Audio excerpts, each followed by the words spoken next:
30 মিনিটের half time, খেলোয়াড়দের ইনজুরির ঝুঁকি আর বাণিজ্যিকরণের অভিযোগ। বিশ্বকাপ ফাইনালের আগে কয়েকদিন ধরে এসব নিয়েই চলছিল তুমুল আলোচনা। কেউ বলছিল বিরতি হবে 25 মিনিট, আবার কেউ দাবি করছিল 30 মিনিট। তবে শেষ পর্যন্ত সব জল্পনার অবসান ঘটিয়ে চূড়ান্ত সিদ্ধান্ত জানিয়ে দিয়েছে ফিফা। স্পেন ও আর্জেন্টিনার মধ্যকার 2026 ফিফা বিশ্বকাপ ফাইনালে হাফ টাইম হবে 17 মিনিট, অর্থাৎ প্রচলিত 15 মিনিটের সঙ্গে যোগ হচ্ছে মাত্র অতিরিক্ত 2 মিনিট। ইতিমধ্যে এই সিদ্ধান্ত দুই ফাইনালিস্ট দলের ফুটবল ফেডারেশনকে জানিয়ে দিয়েছে ফিফা। দেশের বর্তমান ব্যাংকিং পরিস্থিতি নিয়ে দুশ্চিন্তায় আছেন?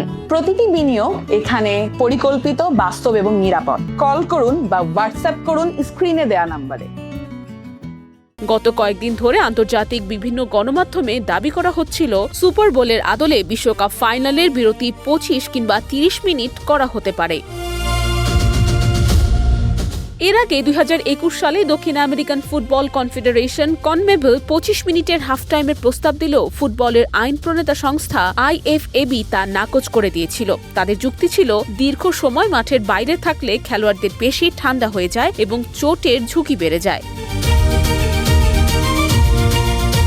তবে এবার ফিফা মাঝামাঝি পথই বেছে নিয়েছে। 17 মিনিটের এই বিরতির মধ্যে 11 মিনিট থাকবে বিশেষ হাফ টাইম শো, যেখানে পারফর্ম করবেন বিশ্বখ্যাত শিল্পী শাকিরা, ম্যাডোনা ও জাস্টিন বিবার। আর বাকি প্রায় 6 মিনিট ব্যবহার করা হবে মঞ্চ স্থাপন ও অপসারণ, পাশাপাশি মাঠে পানি ছিটিয়ে ঘাসের মান ঠিক রাখার কাজে। এছাড়া ফাইনাল শুরুর প্রায় 1.5 ঘন্টা আগে থাকবে আরেকটি জমকালো উদ্বোধনী আয়োজন, যেখানে রবি উইলিয়ামস, টম ক্রুজ, নিকোল শেরজিঙ্গার সহ একাধিক আন্তর্জাতিক তারকা অংশ নেওয়ার সম্ভাবনা রয়েছে।